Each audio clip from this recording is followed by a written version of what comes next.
Asato ma sadgamaya, tamaso ma jyotirgamaya, mrityo ma amritam gamaya, avirma eti, rudrayate dakshinamukam, te namam pahi nityam. Om Shanti Shanti Shanti. Lead us from the ever-changing to the unchanging. Lead us from darkness to light. Lead us from death to immortality. Light us through and through, and guide us evermore with thy loving presence. Peace, peace, peace. Good morning. Our subject today is karma and divine grace. What is karma? It's usually translated as work, but karma and work are not quite the same.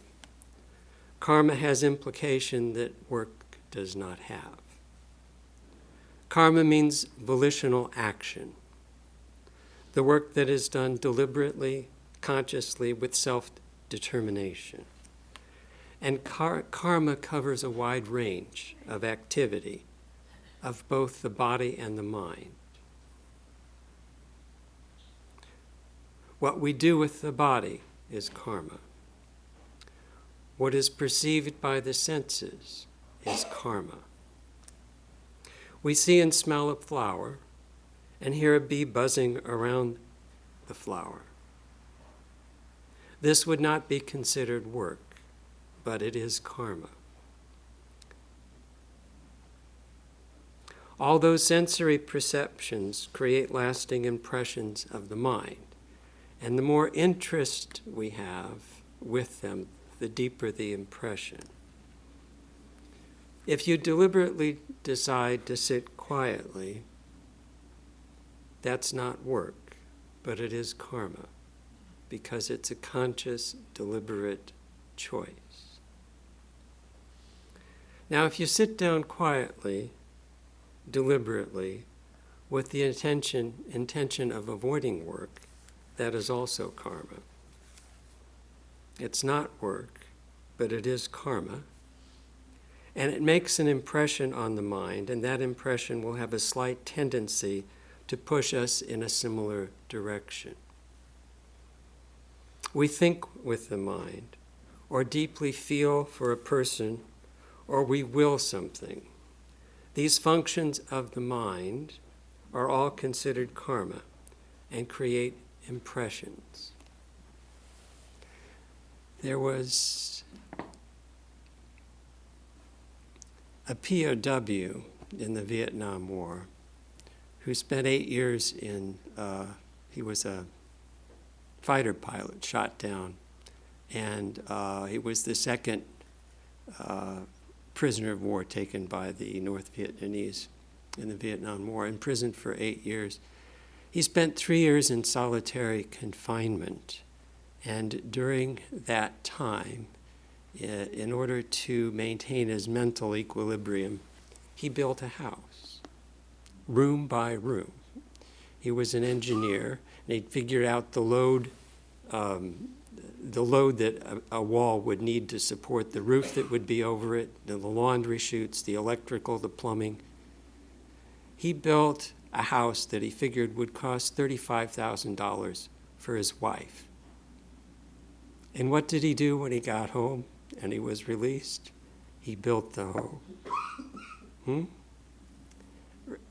Right down to the last detail. And as of a few years ago, they were still living there. Cost a little more than $35,000. But it's the first thing he did when he got freedom, is build the house. Those impressions were so important to his mental well-being, they made such a deep impression that he didn't feel like he could go on with his life until he built the house.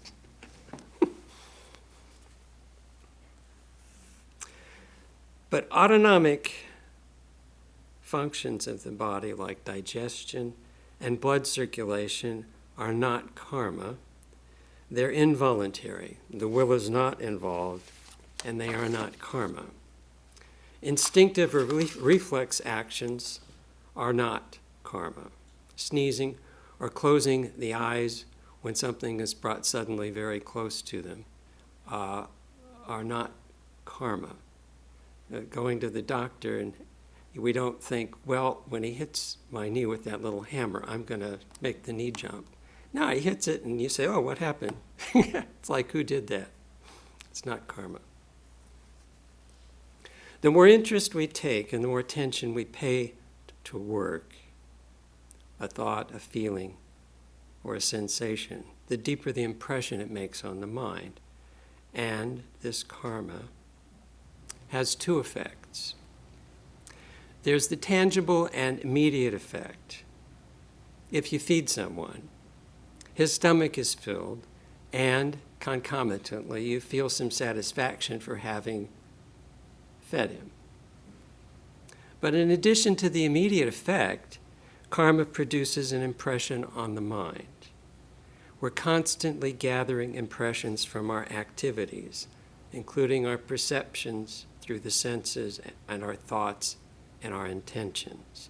These things that we will to do.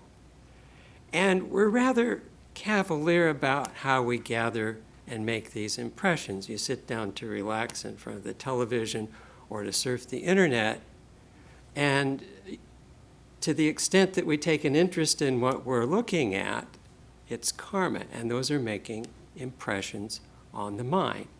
It's a little bit like eating food indiscriminately. Sooner or later, or both, it's going to cause deleterious effects. So we really don't want to do that with our minds, particularly since karmic impressions last a very long time.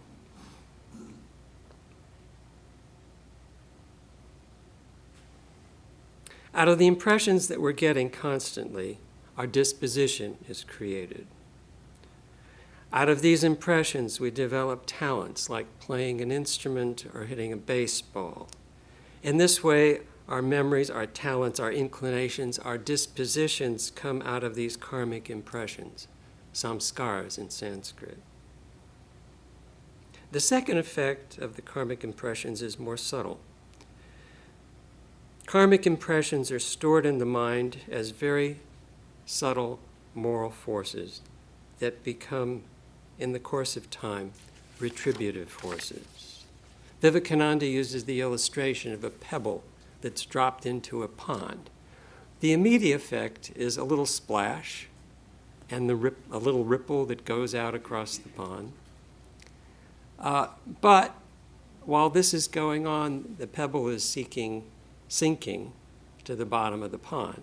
Well, if the pond is the mind, then that pebble is the samskara. It's just going to stay there in the bottom of the mind.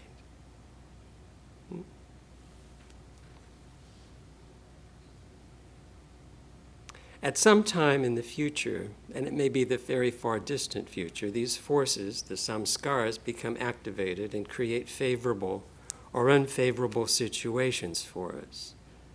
They're moral forces. If the intention motivating a particular karma is benign, loving, that comes back to us in the course of time, and it may take a very long time, as a favorable situation.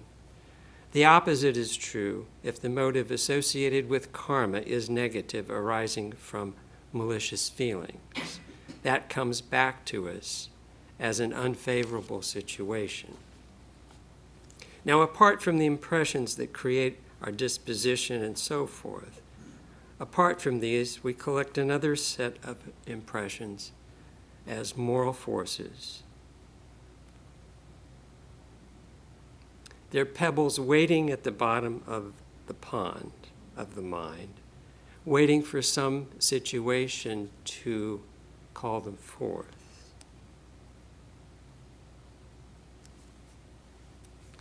When the body dies, the mind with all its content, including every pebble at the bottom of that mind pond, goes with the departing soul, and those samskaras eventually create favorable or unfavorable situations according to their nature, good, bad, or mixed. And our motivation most of the time is mixed. It's a little bit selfish, a little bit unselfish. So they come back to us in that way.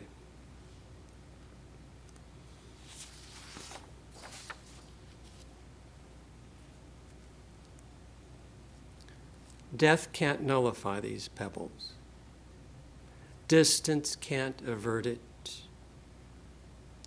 Wherever a person will go, whether on this earth in a future birth, or if this earth can no longer support life to another planet, these impressions will go with him or her. Time can't erase them. Time may pass, but these karmic impressions won't lose their force or potency. Now that sounds a bit draconian.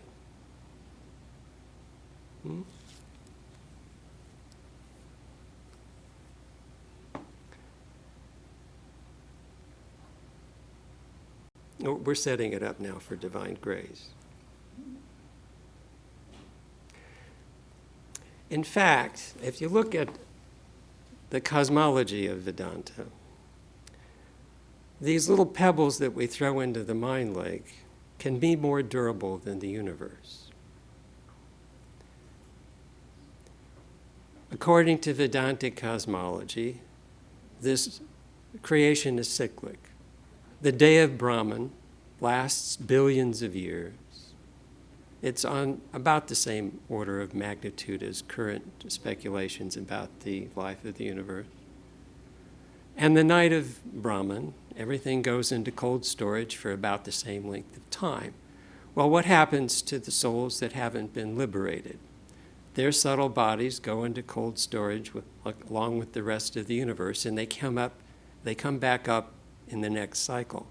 Now we've got to ask someone my age, do I really want to take the Lone Ranger with me into the next cycle of creation, or the Daily Show, or surfing the internet last night?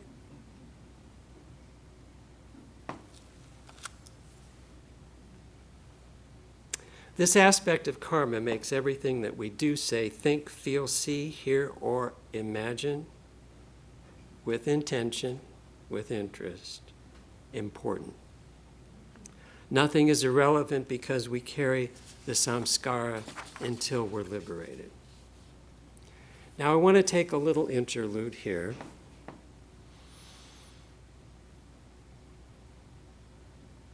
The existence of the soul that exists when the body dies and goes on is beyond the range of the senses and beyond the range of our current instruments, which extend the range of the senses. How do we know?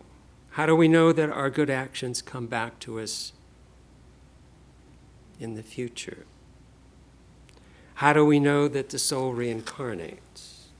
How do we know that there is a soul that survives bodily death and carries the mind with all its samskara?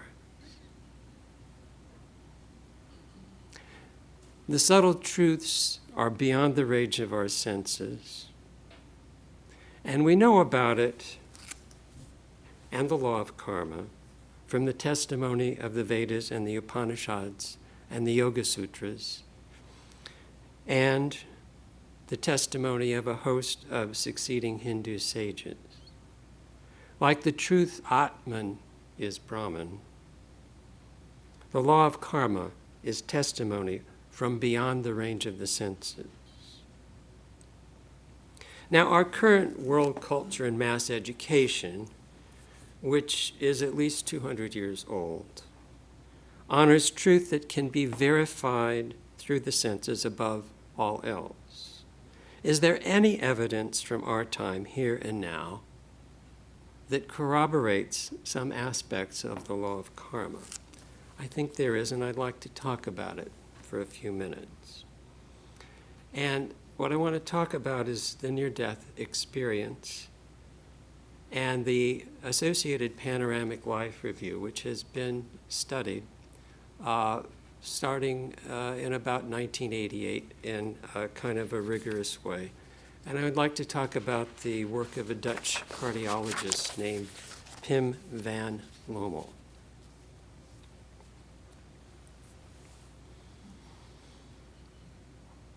We'll get back to karma and divine grace, but I think this is important. We have to put the maps together. We live in this world and this mass culture, and we go through the educational system, and then we have our religious beliefs. But at some time, we have to sort of try to put the maps together and see if it all makes sense in a larger view. So,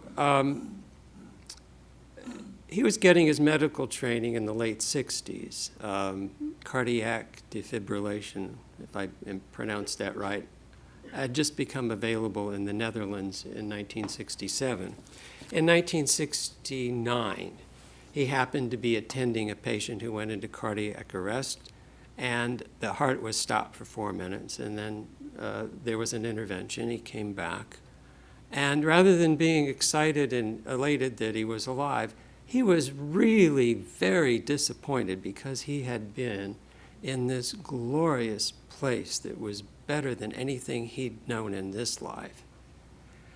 And Pim thought, well, that's strange. His heart was stopped, his brain waves were flat, and he can't, and consciousness is a product of brain function, so he can't have subjective consciousness during, while his heart is stopped, while his heart is arrested. Well, that's strange, but he went on with his life. And then he read a book that was written by another doctor, an American doctor named George Ritchie, who had a near-death experience when he was a medical student in the 40s. And he was out for 9 minutes, very extensive near-death experience. And he was one of Raymond Moody's teachers when he went to medical school. So he thought, well, I wonder what was going on with that guy in 1969. And he started asking his patients who had gone through cardiac arrest if anything happened. And out of 50 patients, 20 said yes, they'd had a near-death experience. So in 1988, he did the first prospective study of people that had cardiac arrest. And having a team ready after 2 or 3 days to go and ask them, well, did anything happen while your heart was stopped? Okay. And out of 54 people, 18% said yes. But usually when someone would be asked, did anything happen? Do you remember anything when we were trying to resuscitate you, when your heart was stopped? They'd say, no. Why do you ask? When they did that, then after a while he figured out, okay, it's going to take an hour or two before they're ready to talk about it. Because it's so strange to them, they haven't processed it. It just happened.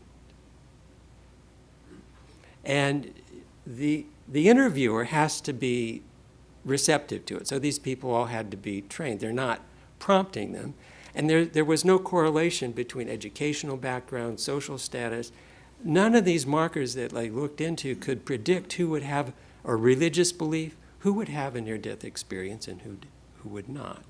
And then they followed these people up at, I think, 2 years and 8 years or 3 years and 8 years to see if there were long-term effects. So they found there were some commonality in these near-death experiences. And I'm assuming that you all understand what that is. There's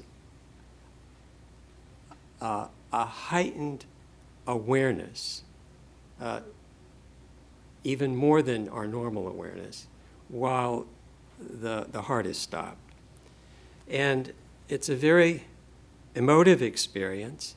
And even after 50 years, it's generally the most impressive experience of their lives.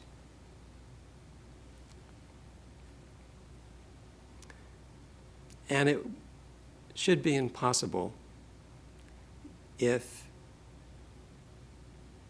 subjective consciousness is a product of brain function. But it does seem to happen. So, what are the common features? They reported memory of an exceptional conscious experience while the heart is stopped, with certain universal elements, like being out of the body and above the body, and being able to see and hear what happens around that body. This even happened with a woman who was born blind, and she saw her body, which she'd never seen before, in the whatever hospital setting it was in, and she said she saw the ring on her finger and recognized it from having felt it so often. She says, "Oh, that's my ring, that must be my body."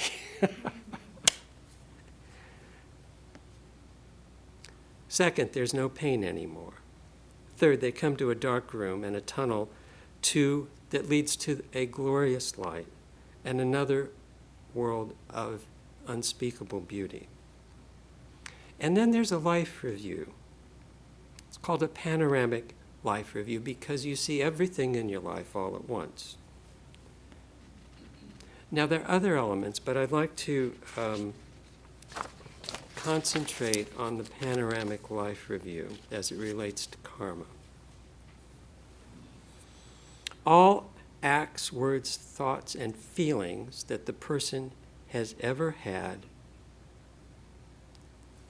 are seen, experienced, along with their influence on the people around them.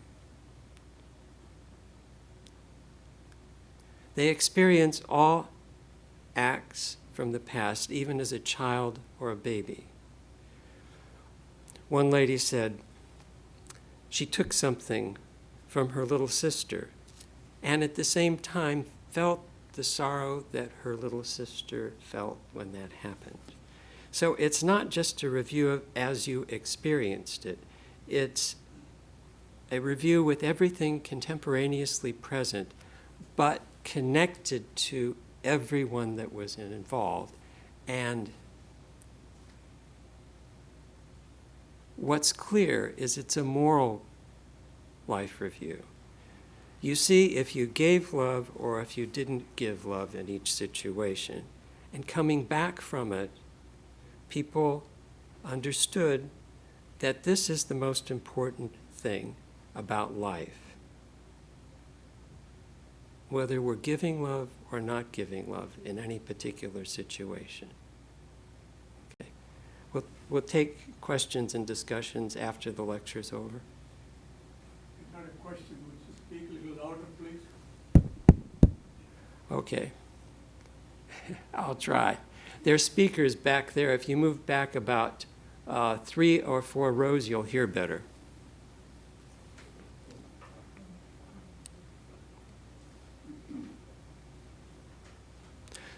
So the panoramic life review is a moral review of our lives. And it's the intention of our thoughts, words, and acts which is important. So this is Dharma. And they come back from the near-death experience with an understanding of Dharma and what it is to be a human being and what's important.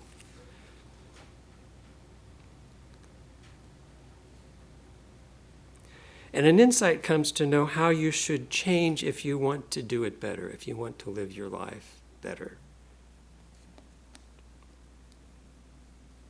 In a panoramic life review, they experience that you're connected with everybody else all the time, even connected with deceased relatives.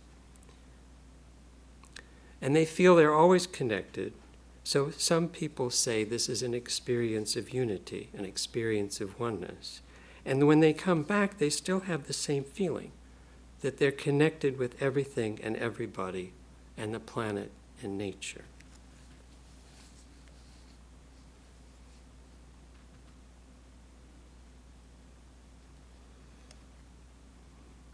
If consciousness is a product of brain function, it would be impossible to have enhanced consciousness during cardiac arrest, with self-identity, cognition, emotions, perceptions, memories, and with a conscious return to the body.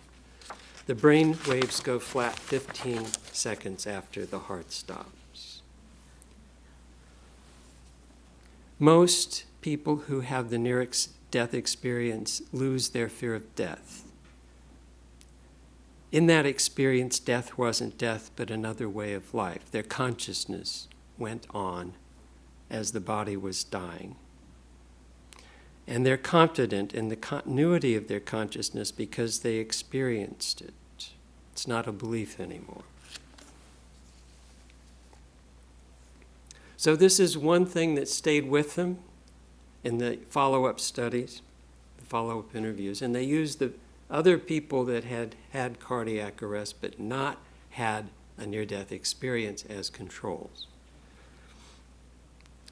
And they kept this idea that what's important in life is whether we're giving love or not giving love in any particular situation. And they came back, many of them, with what Dr. Van Lommel called enhanced intuitive sensitivity. In that panoramic life review, they felt connected with everyone. And even coming back from that, they had sometimes insights into what other people were feeling and thinking, for which there's no explanation, but this sense of unity in some way continued with them. So the near-death experience, at least in these studies, and other studies have followed up, bring a sense that there's this unity, that we're all connected all the time, and that the important thing about human life is the intention behind our karma, not just the outer acts, but the intention behind our karma. And in many cases, people's lives change. You always have a choice, but the insight was there. And a lot of people, their marriages didn't survive, you know. The wife would complain, he's lost all interest in making money, he just wants to help people.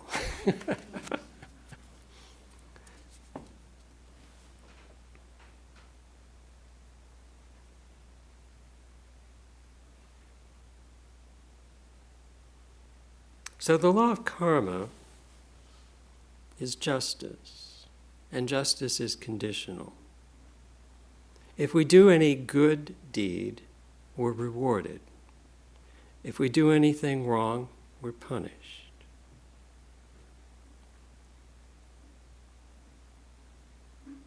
But divine grace is unconditional. It doesn't take notice of your deservingness. It's given as a boon, as a favor. Yet both have their place in human life. Karma and the law of karma function within a certain range. Karma is work associated with ego. I am the owner of this body and mind, and their controller. And I control what I own as well. I can take care of myself very well, and I can also take care of the world without God. I can make and unmake my own situation. As long as we hold to the ego and we consider ourselves to be the doer and claim the result, that result will come back to us, and the law of karma functions. But if a person surrenders herself to God, then there is room for grace in a person's life. Now, why should we surrender the ego to God? How do we get there? What's the transition point?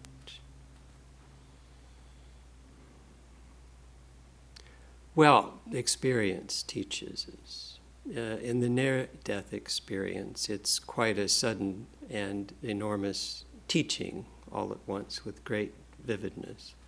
But life teaches this as well. Sooner or later, we wake up to the importance of dharma. And then you say, okay, I accept karma. Let me be a good person. No more nasty stuff. I'll do good things. This is the transition point. And through this, we gain the best that life has to offer. It calms the mind. It improves our judgment. We can direct ourselves better. And we get what life has to offer. But what the life has to offer is temporary. And that's never enough, because behind this ego, behind this material existence, is the infinite, the undivided, the unchanging, and infinite bliss as well. And it's by receiving the blessings that ordinary life has to offer that we realize there's something in this that will never be satisfied with anything limited and finite.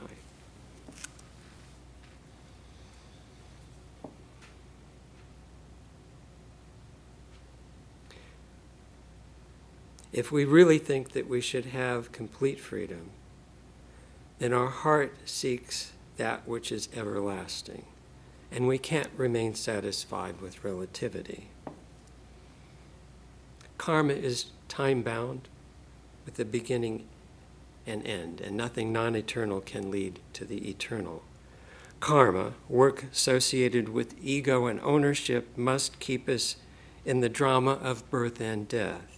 As long as we hold to the ego, our karma will produce results and we'll reap them.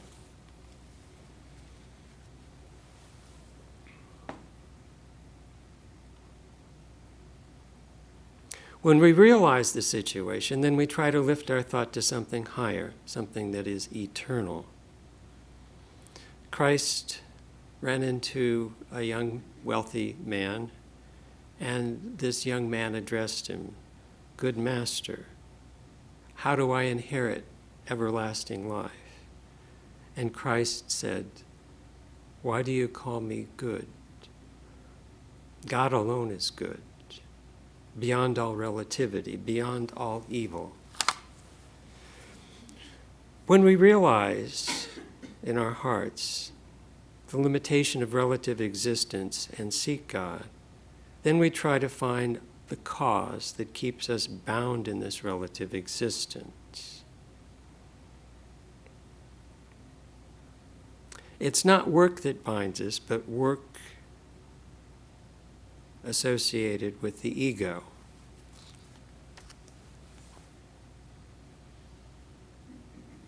And when we decide to surrender the ego, either to the personal God, or surrender it if we have insight into the witness consciousness that's always watching us, then that's the transition point from law, the law of karma, to grace.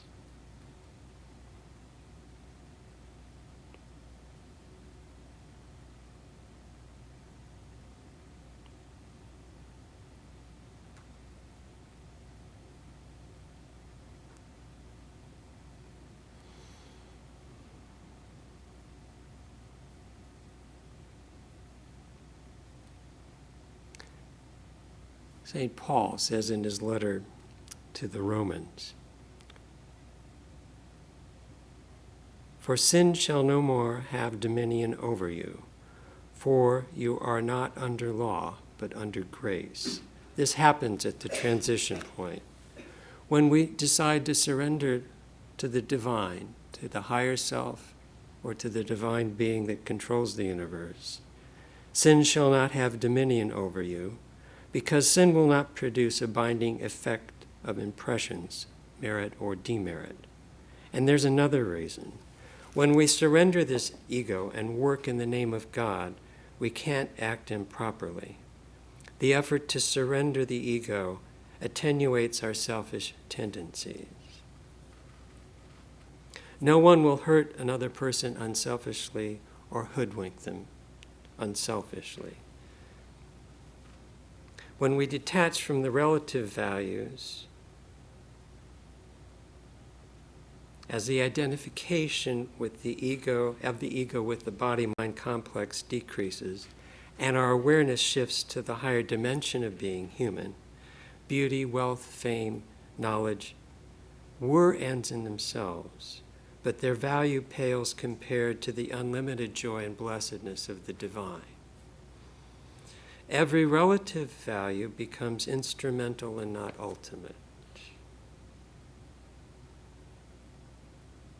Every relative value that used to be ultimate becomes instrumental. To get across the ocean of the world, to get across the ocean of samsara, to get across the ocean of these residual impressions, we have to swim. We were swimming before we woke up to the higher dimension of being human, and we have to swim afterwards, but it's different. It's not karma in the same sense, it's karma yoga.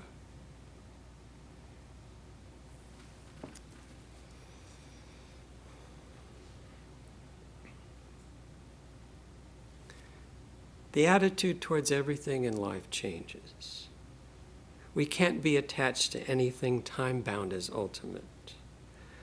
Its value is only relative to its utility and helping us to attain the highest goal.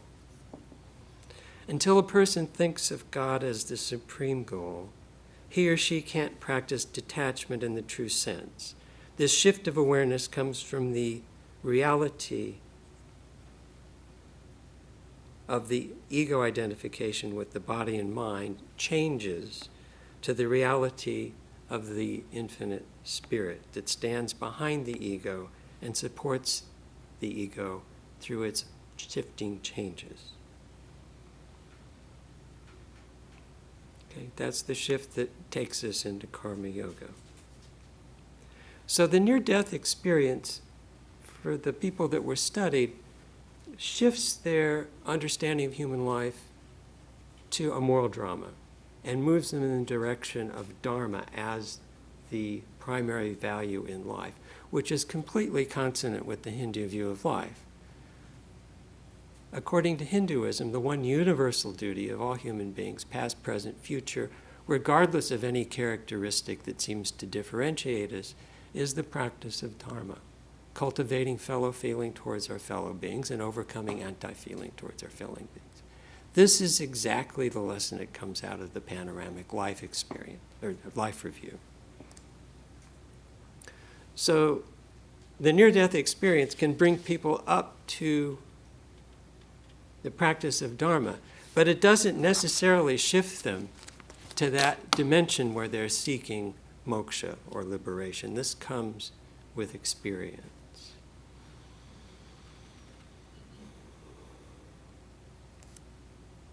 The difference between divine grace, this is another aspect of divine grace. There's the divine grace that comes with liberation, but there are smaller graces that come along the way. While we're in that transition period where we have all these samskaras that are trying to reach fruition, and at the same time we have a hankering for higher life, we realize that if we surrender to the divine in very difficult situations in life, where everything's falling apart, we don't know what we're going to do, we're in real trouble, and we surrender to the divine, actually help comes. There's a little bit of grace that comes. But that surrender is just temporary, okay? And it's not until we're much further along that it becomes continuous. But it's not like it's all or nothing. There are little bits of grace that corroborate the higher truth as we go along from where we are to where we want to get.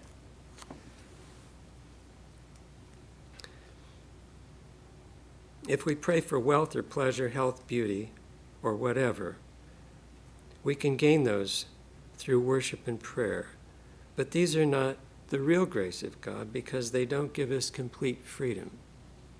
The difference between divine grace in the form of material possessions and pleasures and divine grace in the form of spiritual treasure. Through ultimate self-surrender, we gain God's grace in the true sense, and when self-surrender becomes complete, we realize God.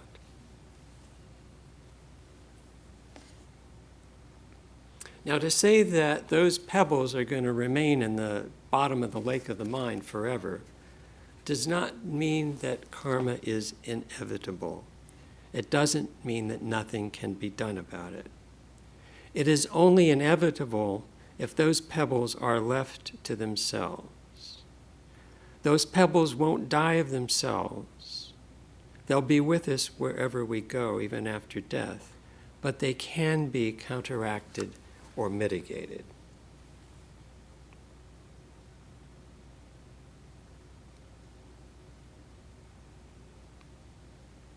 So karma doesn't mean a kind of fate that we've created through our past action that cannot be overcome.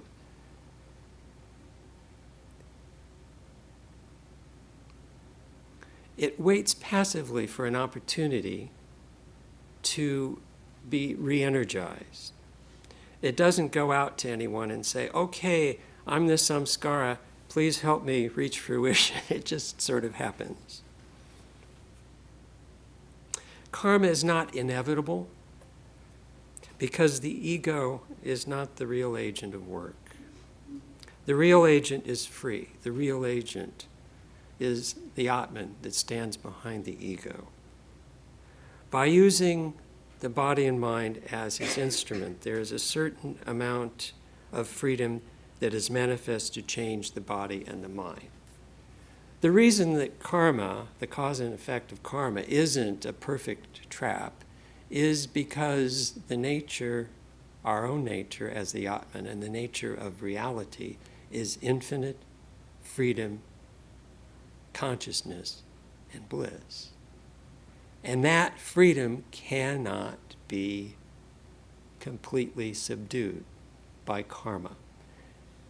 That gives us whatever relative freedom we have in each moment of our life. That freedom is used to break the bonds of karma, to help us swim across the ocean of samsara.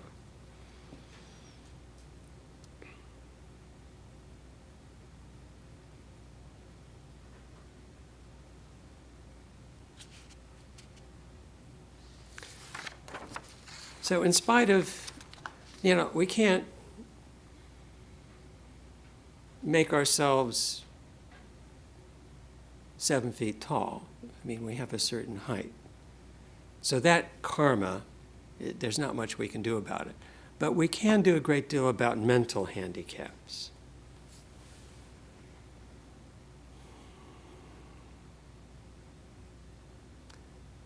The mind can be greatly improved. There's more freedom with respect to the mind than with respect to the body. The darkness, now karma is mixed, there are good and bad things that are thrown into that pond of the mind. The darkness in my mind can be bleached or made completely white. How? There are 2 distinct channels.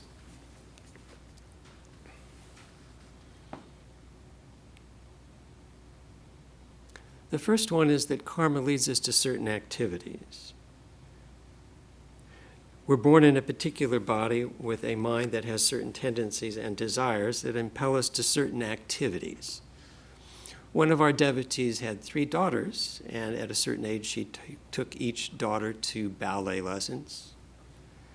And the 2 oldest daughters went to one ballet lesson and came back and said, "Mom, that's it. I'm done with ballet."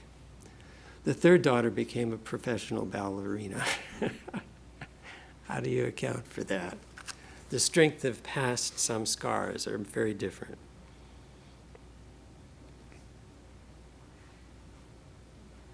So if the samskaras are bad or adharmic, they can be counteracted, and that is the purpose of education. That's the purpose of moral instruction and spiritual lessons. But if we don't do anything about the samskaras, those tendencies will continue to dwell within the subconscious and impel us to wrong activities. But by moral practice and by exercising our power of reason and discrimination and will, we can overcome these negative tendencies to a great extent. These samskaras lying hidden within the mind become manifest sometimes. Sometimes they remain overpowered by other tendencies. Sometimes they can be weakened by these different means, and sometimes even obliterated. And they work in a second way. They lead us to suffering and enjoyment. These impressions will wait and seek an opportunity to cause suffering. Because of these impressions, we may lose wealth or honor or a precious child. Now, these effects are a little difficult to overcome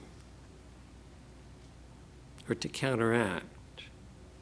And they can't be counteracted simply by education. These things happen to everybody.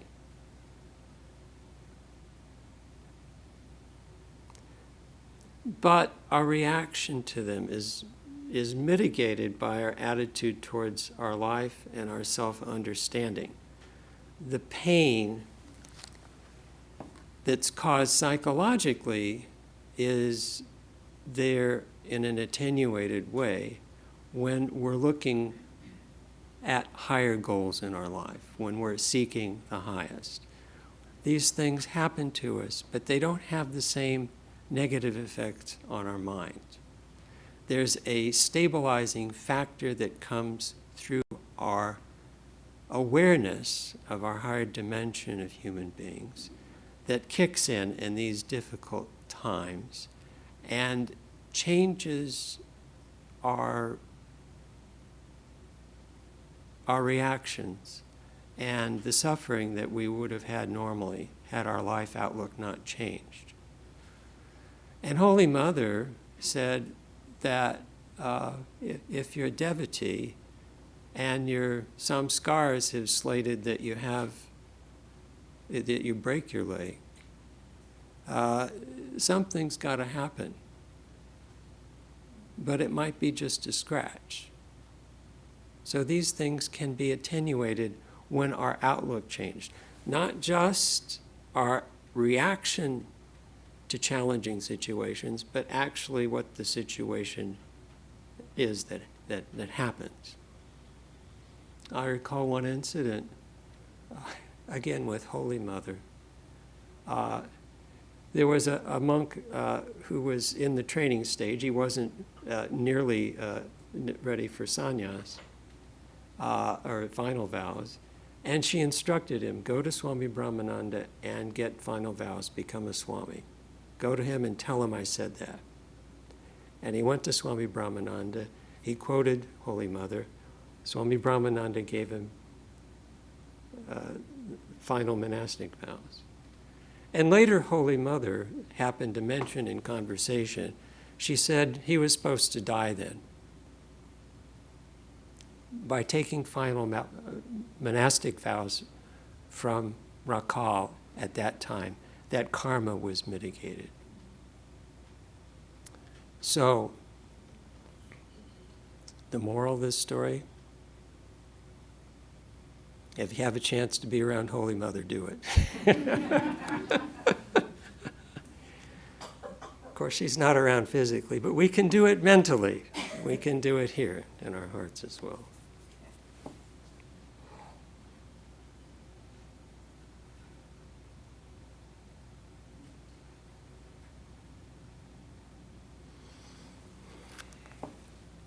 Someone may be born blind. He can't necessarily cure that blindness. Sometimes it can be, but sometimes it can't. But the mind can be changed to a great extent. In spite of the blindness, he can have an attitude towards life which allows him or her to lead a very productive and happy life.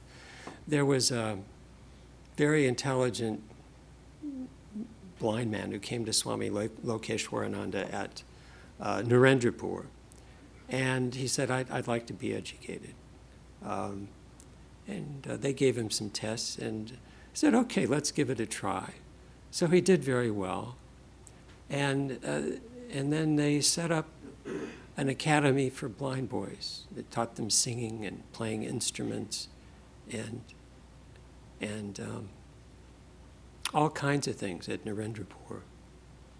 And he became its first headmaster. And when I visited India in '95, it was the largest academy for the blind in Southeast Asia. So these problems can be mitigated to a great extent by our attitude towards life.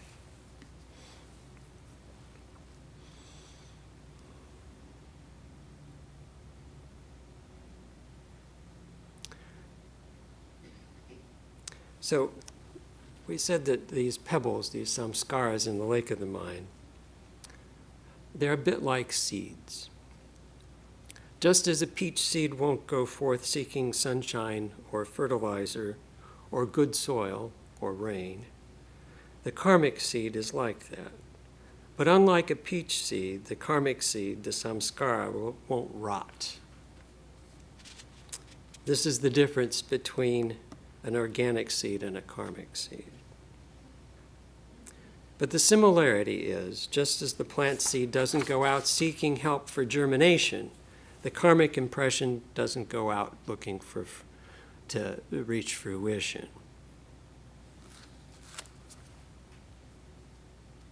Samskaras reach fruition in a subtle way.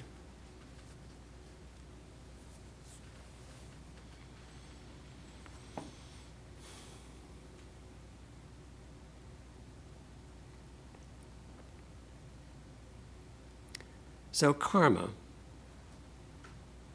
volitional action, has a limited scope. As long as karma is associated with the ego identified with the body-mind complex and everything that that person holds dear, like there's an extension.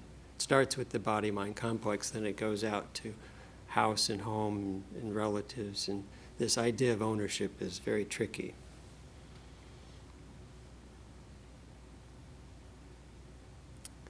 As long as karma is associated with the ego identified with the body-mind complex, as opposed to the ego identified with the divine being, we function under the law of karma. But when we try to surrender this ego to the Lord, we enter the realm of grace. Ramakrishna talks about attenuation of the ego and grace. He says, one cannot see God without God's grace. Is it an easy thing to receive His grace? One must altogether renounce egotism. One cannot see God as long as one feels, I am the doer. God doesn't easily appear in the heart of a person who feels himself to be his own master, but God can be seen the moment His grace descends. So we're not completely bound by the law of karma. It has a limited range, and we can easily transcend its bounds. But God's grace doesn't work against egoism. If someone holds to egoism but prays to God, he will get grace in some form or other, relief from catastrophe, wealth, fame, and so forth. And this is the transition period. And once you start on the path, you realize that it's going to go on longer than I had hoped.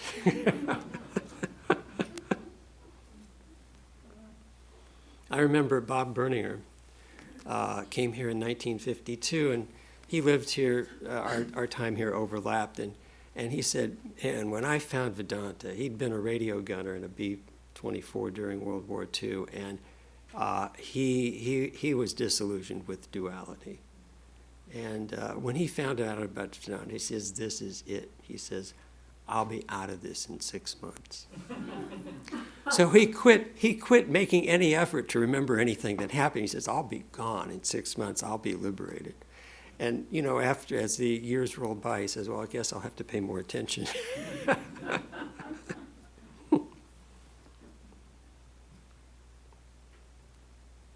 Now we could ask, if God is all merciful, why doesn't God help me when I'm subject to egoism? Is God limited? Why can't he help me when I'm subject to egoism? Everything in this world has its own way. Justice has its way, and grace has its way.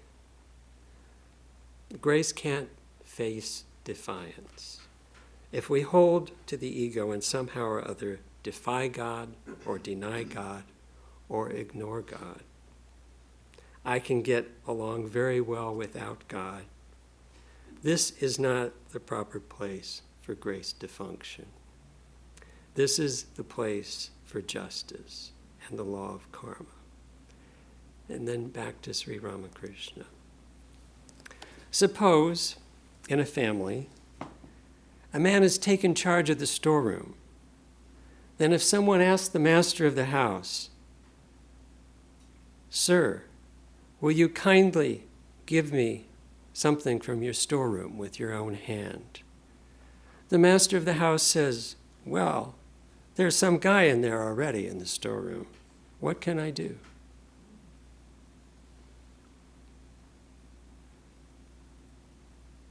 Well, get that fellow out. Get that fellow out, and I'll give you whatever you want. This is me talking, not Sri Ramakrishna. Get that ego out of the storeroom. Let the master of the house be in charge.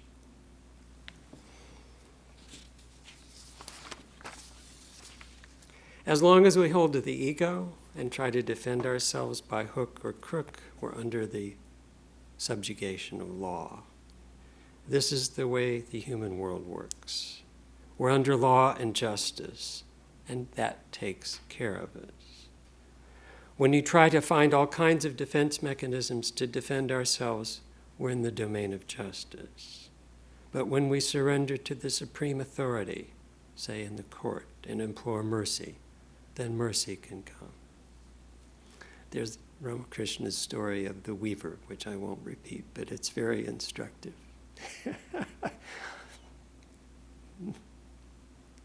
Yeah, by the will of Rama, I was found not guilty. As it is in the human world, so it is in the spiritual world. When we surrender to God, then God's grace comes. Sri Krishna says in the Bhagavad Gita, "It is very difficult to cross this relative existence formed of the three gunas, the components of Maya. But those who surrender to me, those who worship me, resigning all action to me, regarding me as the supreme goal, meditating upon me with single-minded devotion, to those whose minds are set on me, I become, O Arjuna, ere long, the savior from this death-fraught ocean of the world."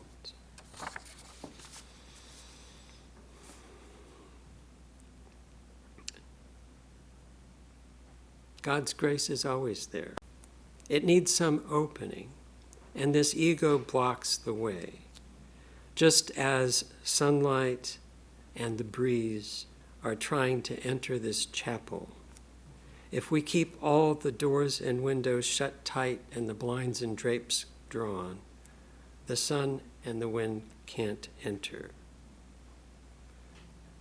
Light and the breeze are struggling to enter. They need a little opening. Lifting this ego idea creates that opening. His grace is always blowing. We have to unfurl the sail of the vessel of life to take advantage of the breeze of divine grace. And the vessel of life moves toward the abode of peace. I'll close with a prayer. Oh.